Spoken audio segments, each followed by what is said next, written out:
So the next talk, we have two speakers for this one. First is Dr. David Gillett. He's an ecologist who specializes in the study of anthropogenic disturbances influencing the fauna and food web dynamics of estuarine and freshwater systems. He received a BS in Marine Science from Eckerd College in '97, MS in Marine Biology from University of Charleston in '03, and PhD in Marine Science from the College of William and Mary in 2010. Dr. Gillett joined SWRCB in 2010, and his current research focuses on development of biologically based methods, aka biocriteria, of habitat quality assessment in marine and freshwater systems using both traditional and molecular-based, for example, DNA barcoding tools.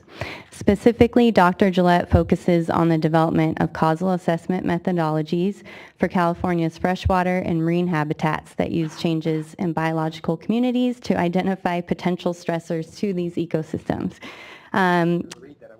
I know. And then Grant Sharp is here today too with the County of Orange. He was the program manager from 2002 through 2013 and named manager of the Environmental Monitoring Division of OC Public Works. During his 15 plus years with the county, Grant has helped develop and implement programs to improve the quality of stormwater runoff and protect beneficial uses of water bodies in Orange County.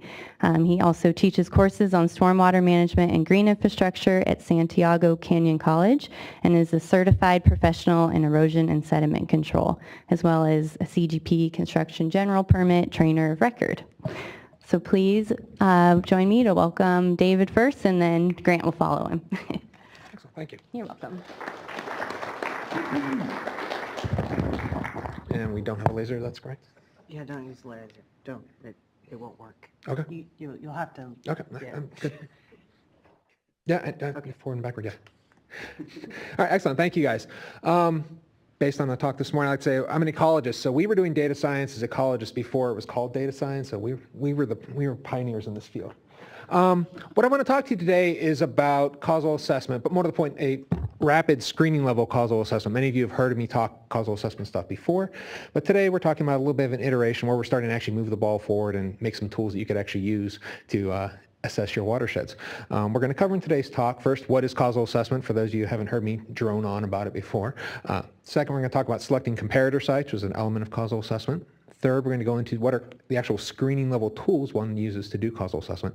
Grant's going to jump in and talk a little bit about, from the municipality standpoint, how do the applications, how do we actually use these things, and how it's going to help them with their different challenges. And then we'll do a little bit of next steps before we finish up. So first, what is causal assessment?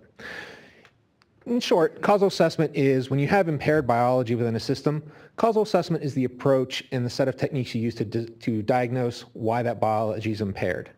More importantly, though, if you think about bioassessment is the way we evaluate all of our water bodies here in California, the biological endpoint, that's really what we're trying to preserve. Causal assessment is the link between condition assessment and management actions. So you go out, you do your bioassessment, and you evaluate whether your site is good or bad. If it's good, then that goes off to another talk I could give you.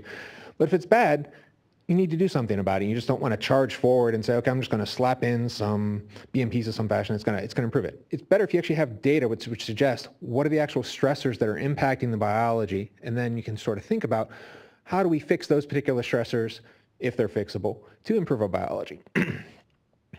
So causal assessment, as was initially conceived, was just a one type of thing. But the way we're starting to see it, and the way we're thinking about how it can be evaluated, there's actually more than just one flavor of causal assessment. We've actually broken out, and we think, into 3 tiers. The first is the screening level causal assessment. This is, we think this to be a rapid thing that can be done at every site that you do bioassessment at. So every site, it's a very high level, course level assessment of what's going on. Then that'll help inform what you may want to do on a detailed follow-up causal assessment where you get down a bit more site-specific in doing what you need to do. And then thirdly, depending on what you identify some stressors and what's the cost effectiveness of fixing those stressors, you'll probably want to do some what we call confirmatory causal assessment where you're actually manipulating the stressor exposure. So you can figure out, okay, what's the best BMP and what's the likelihood of actually seeing success out of my potential fix. So all this causal assessment stuff goes back to building off of the US EPA's CADIS causal assessment framework that they developed and rolled out in the late 90s, early 2000s. And the key part of this is it's all about comparing and contrasting field observations of data. It's not just based upon thresholds in a basin plan and things along those lines. It's saying, okay, what are some observed things I'm seeing at my stress site versus a site with a different type of biology and a different level of stressor exposure. Doing that comparing and contrasting to sort of tease apart what are the different multiple stressors that may be affecting the biology at a given system. And the overall goal is not to identify, forgive the pun, but Sue always uses this pun, it's my dedication. You don't want to identify the smoking fish. There's not going to be just one answer. It's not going to be, this is it. The idea is you want to identify, you have a laundry list of potential stressors, clip off the ones that clearly aren't a problem and highlight the ones that are most likely a problem, and then focus further study on those ones that are most likely a problem.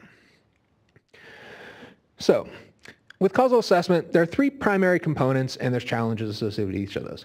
Following our particular flavor of causal assessment, the first is you got to select comparator sites. So comparator sites sort of set the universe of what you're comparing your test site to other sites of different levels of biological condition, different levels of biological stressor exposure. And there's a challenge of, well, what actually makes a good comparator site? There's not a lot of good guidance on that. The second is once you have these comparator data, how do you take all those different disparate types of stressor and biology data, stitch them all together, and analyze and figure out what the problem might be? And the idea, particularly when you're doing this at a large scale and in a regulatory context, you want to be able to do it consistently and at a large number of sites. The third is, so you've done this, then you need to communicate those results back to the stakeholders in a way that they can grasp and understand and make meaningful decisions based upon. So those are our three primary challenges. So I'm going to jump into the first one now, selection of comparator sites. So as I alluded to before, we didn't really have a good definition. There's no standing definition of what makes a good comparator site. So we decided, if we're going to do this, we're going to start rolling this out in a sort of regular context in California. We need to say, what are good comparator sites? So good comparator sites are sites that are biologically similar in the absence of disturbance. The idea is you don't want to be comparing the Salinas River to something up in the high Sierras. You want to be comparing low watersheds to low-level big watersheds of different biological conditions. You want to have sites that, in the absence of disturbance, theoretically could have the same type of biology at your problematic site. The second, you want your comparator sites to comprise a gradient of condition and a gradient of stressor exposure. You don't want to be comparing just your one test site to all reference sites. If you have different exposure levels along that gradient of stressor exposure, that'll allow you to identify, okay, this might be the problem. And ideally, you would like to have some sites that actually meet your management goals. So the idea is if your management goals are to be in reference condition or your management goals are to be in a unconstrained level of biological exposure, that's the target. That's where I'm trying to get my site to. You want to actually have a site that exists that represents the target that you're trying to move your impacted site towards. And then the last is you want to have a sufficient number of sites that you can actually allow for estimation of variance. One of the things when we started doing this initially was when you're doing causal assessment the old school Caddis way, you'd end up with maybe 3 or 4 comparator sites and trying to build a regression or trying to build a population comparison. On 3 data points, I mean, you can do it. You shouldn't do it, but you can do it. So with our new approach, we want to make sure that you have enough data sites. If you got 120 data points, then you're talking. Then you can start to put some variance estimates around those models, and it'll give you a bit of a handle on what your actual problem might be. So to that end, we've come up with an approach to select good comparator sites automatically for you. Thank you. The idea and what we base this around is what we call expected similarity between every potential site in California. So every site where bioassessment has been done in California, I think it's up north of 6,000 and some change or something like that at this point.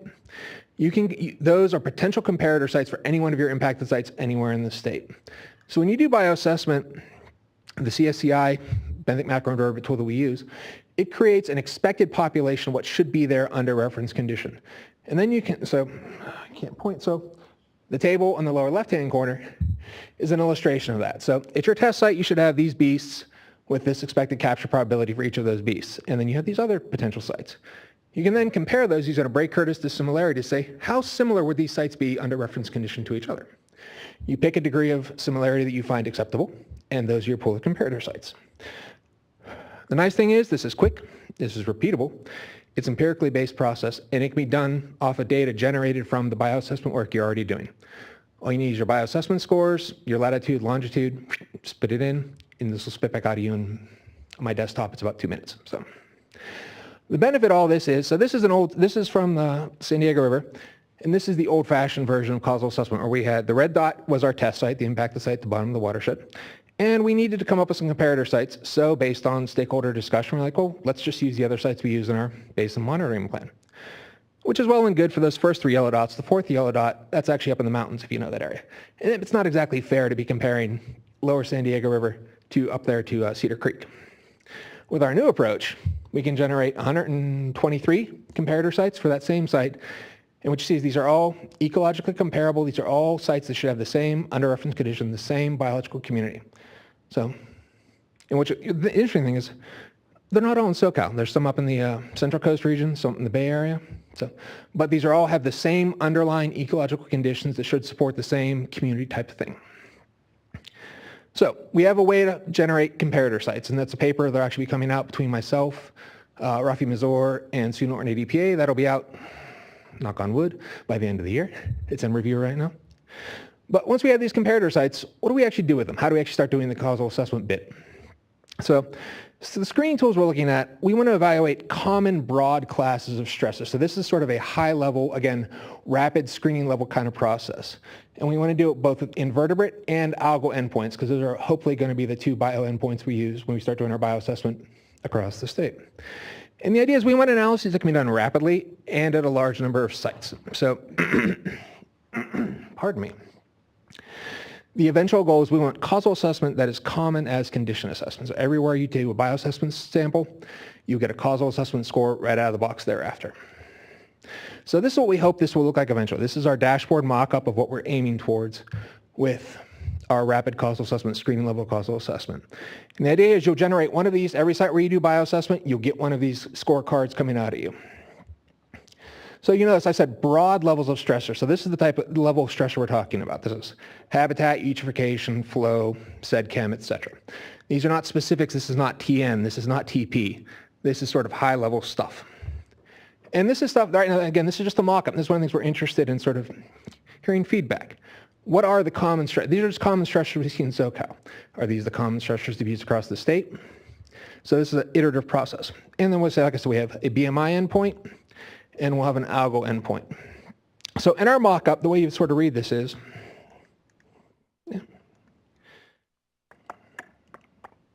excuse me. So, cool. So the red squares, this would suggest that this hypothetical site within the SMC, eutrophication, flow, and water chemistry are your problems at this site for both BMI and for algae. You don't have to worry about sediment chemistry. You don't have to worry about invasives. And if you habitat sort of an intermediate, we don't know at this particular site. But this is the level of evaluation you would get from these rapid screening level tools. So instead of doing a detailed causal assessment on everything, you can just focus it on those 3 ones, chemistry, flow, and eutrophication.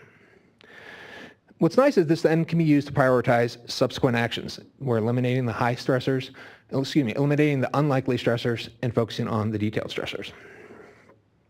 Now, I don't want to get into it today, but within each of these rows, so eutrophication is a concept. It's not an actual stressor per se. There's multiple lines of evidence that go within each of these stressors. So multiple endpoints within eutrophication, we have TN, TP, low dissolved oxygen, things along stagnation, things along those lines. And they're evaluated with 5 or 6 different levels of stress. So they're done with population comparisons, regression comparisons. So it's multiple lines of evidence across multiple proximate stressors for each of these higher classes of stress. So you can imagine sort of a 3-dimensional matrix of information you need to do this. So in each one of these sheets, and you're generating one of these for each one of those sites in your watershed. So this is one communication tool, but then we can say, how do you actually communicate what's going on in the whole watershed? Say you do some bioassessment in Southern Orange County, and this is the way scores fall out. These are real data. They fall out as sites that are in poor condition in the orange dots, or sites that are in purple or in good condition. So you say, okay, I have X number of poor sites in condition. What's going on with those sites? I can then flip to, based on those report cards, I can look at the sedimentation level of stressor and say, what sites have likely sedimentation issues, indeterminate, or unlikely? And what you see is most of these sites actually don't have a sediment issue. It's maybe those little 2 in the upper left by Dana Point there. Or you can flip on conduct, and then you go to the next one, conductivity. And you say, oh, okay, looks like most of my sites have a conductivity issue within my watershed. So it allows you to prioritize what are the problems. Is it sedimentation? Is it conductivity? Is it eutrophication? That kind of a thing. So this is where we envision this as the key communication tool for going on to this, back to stakeholders and to higher level managers. So basically, theoretically, we produce a map. You could click on the dot. That would take you to that scorecard. Click on the scorecard to give you the different data results analysis, things along those lines. And now Grant's going to talk about from the municipality's perspective, is this useful or not, or is SCWRP wasting our damn time?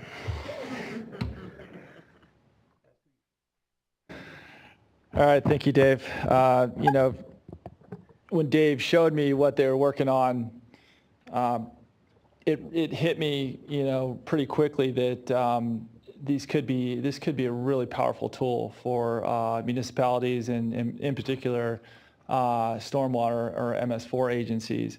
And we have a water quality planning or a watershed scale water quality planning effort currently underway in South Orange County. And so Dave was just showing you some data, some actual data from South Orange County. And this concept is something that I feel personally could fit really well into our strategies and our prioritizations for that particular planning effort. So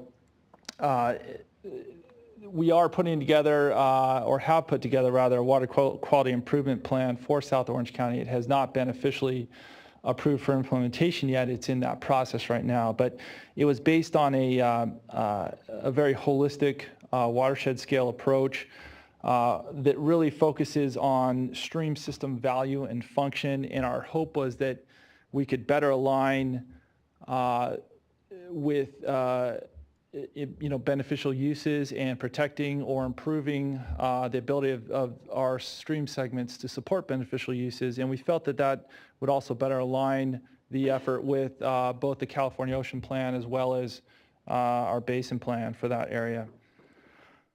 So just real quickly, one of the things we struggle with at the municipal level is, we get some great data sets. We have a wonderful regional bioassessment monitoring program, and we get a lot of great data, but the question is, okay, now what do we do with it? And we understand that there is a very complex relationship between the stressors and the actual condition of our inland receiving water. So, being able to unwind that and identify what exactly is the stressor that's causing our poor scores in terms of our CSCI data, and then is it something that we have the ability as municipalities to control? Those are all questions that we need to answer before we can take effective management actions and do something about it. And it's very common to have one or more or two or more stressors, I think,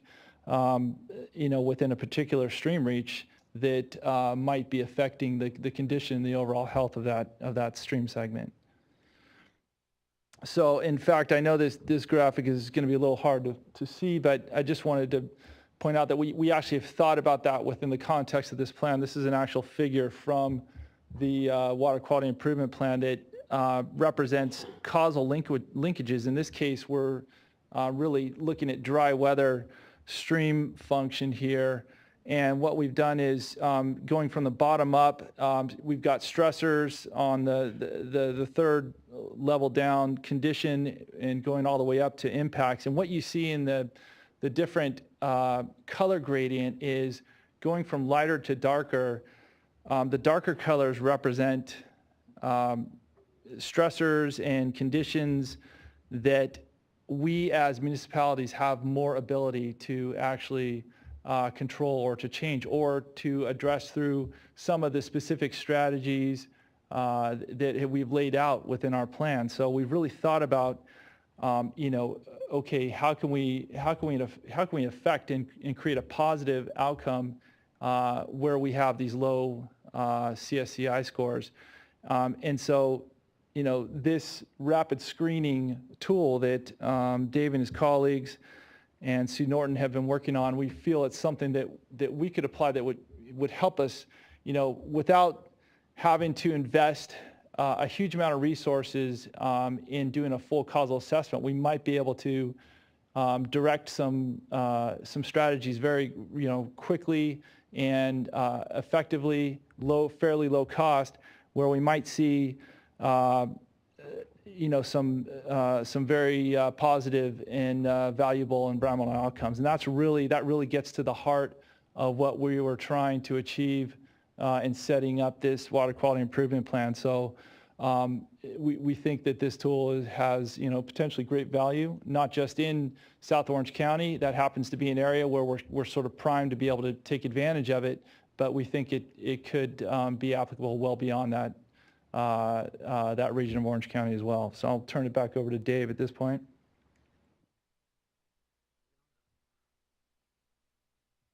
Yeah, so I want to spend the last just sort of going over conclusions, maybe thinking about some next steps for where we want to go from here.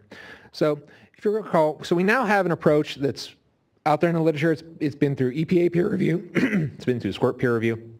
It's not going through journal peer review, where we'll have this tool to automatically generate comparator sites based on ecological expected biological similarity. So that'll be out soon.